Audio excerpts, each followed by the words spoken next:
अंधेरी रात का रहस्य। एक छोटे से गांव में जो घने जंगलों और पहाड़ियों से घिरा हुआ था, एक युवक रहता था जिसका नाम आरिफ था। आरिफ बहुत ही धार्मिक और अल्लाह पर भरोसा रखने वाला व्यक्ति था।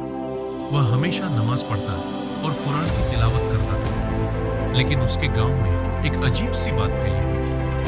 लोग कहते थे कि गांव के पास वाले जंगल में जिन्हों का वास है और वे रात के समय लोगों को डराते हैं। एक दिन आरिफ के चाचा ने उसे बताया कि उनके परिवार के साथ एक बहुत ही डरावनी घटना हुई थी। चाचा ने कहा, आरिफ, तुम्हें पता है कि हमारे गांव के पास वाला जंगल बहुत ही रहस्यमय है। कई साल पहले मैं और तुम्हारे पिता उस जंगल से गुजर रहे थे। रात का समय था और अचानक हमें एक अजीब सी आवाज सुनाई दी।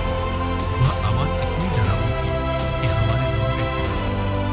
हमने देखा कि एक बड़ा सा काला साया हमारी तरफ बढ़ रहा है। हमने अल्लाह का नाम लिया और भागने लगे, लेकिन वह साया हमारे पीछे ही लगा रहा। आरिफ ने पूछा, चाचा जान, क्या वह सच में जिन्नत है?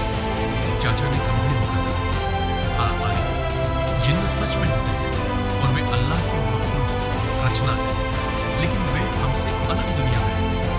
अगर कोई उन्हें परेशान करे या उनकी दुनिया में दखल दे तो वे नाराज हो जाते हैं। आरिफ ने यह कहानी सुनकर अपने दिल में ठान लिया कि वह इस रहस्य को समझेगा। उसने सोचा कि अगर वह अल्लाह का नाम लेकर जंगल में जाएगा तो उसे कुछ नहीं होगा।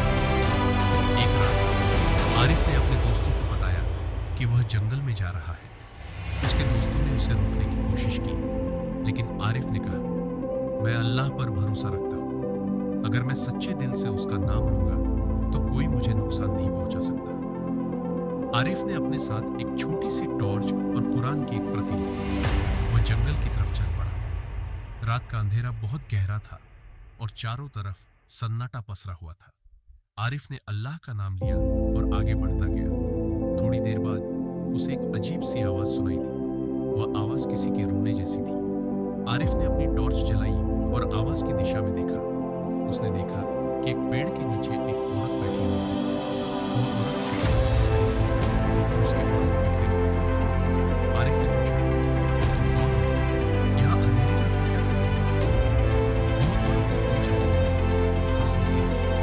आरिफ ने फिर से पूछा, लेकिन उस औरत ने अपना चेहरा नहीं दिखाया। अचानक वो औरत उठी और आरिफ की तरफ बढ़ने लगी। आरिफ ने देखा कि उस औरत के पैर जमीन पर छू रहे थे। वह रोने लग गई। आरिफ को समझ में आ गया कि यह कोई साधारण औरत नहीं है। वह डर गया, लेकिन उसने अल्लाह का नाम लिया और कुरान की आयतें पढ़ना शुरू की। जैसे ही उसने कुरान की आयतें पढ़ी, वह आग चीखती हुई गायब। आरिफ ने सोचा कि अब वह सुरक्षित है, लेकिन उसके डर अब खत्म नहीं हुआ। अचानक उसे पीछे से एक तेज हवा का झोंका महसूस हुआ। उसने देखा तो एक विशाल काला साया उसकी तरफ आया। वह साया इतना बड़ा था कि उसने पूरे जंगल को घेर लिया। आरिफ ने फिर से अल्लाह का नाम लिया और कुरान की आयतें पढ़नी शुरू की। वह साया धीरे धीरे नीचे आने लगा, लेकिन फिर अचानक तेज आवाज हुई और आरिफ ने देखा कि वह साया एक जिन्न का बना हुआ है। जिन्न का चेहरा बहुत ही बड़ा था और उसकी आंखें लाल थीं। जिन्न ने गरजते हुए कहा, तुमने अपनी दुनिया में दखल दिया है, तुम्हें इसकी सजा मिलेगी। आरिफ ने हिम्मत जुटाई और कहा, मैं अल्लाह की शरण में हूं, तुम मुझे कुछ नहीं कर सकते। जिन्न ने फिर से हमला करने की कोशिश की, लेकिन आरिफ ने कुरान की आयतें पढ़कर उसे दूर भगा दिया। जिन्न चीखता हुआ गायब हो गया और जंगल में फिर से सन्नाटा छा गया। आरिफ ने पूरी रात जंगल में बिताई, लेकिन वह सुरक्षित रहा। जब सुबह हुई तो वह गांव वापस लौट आया।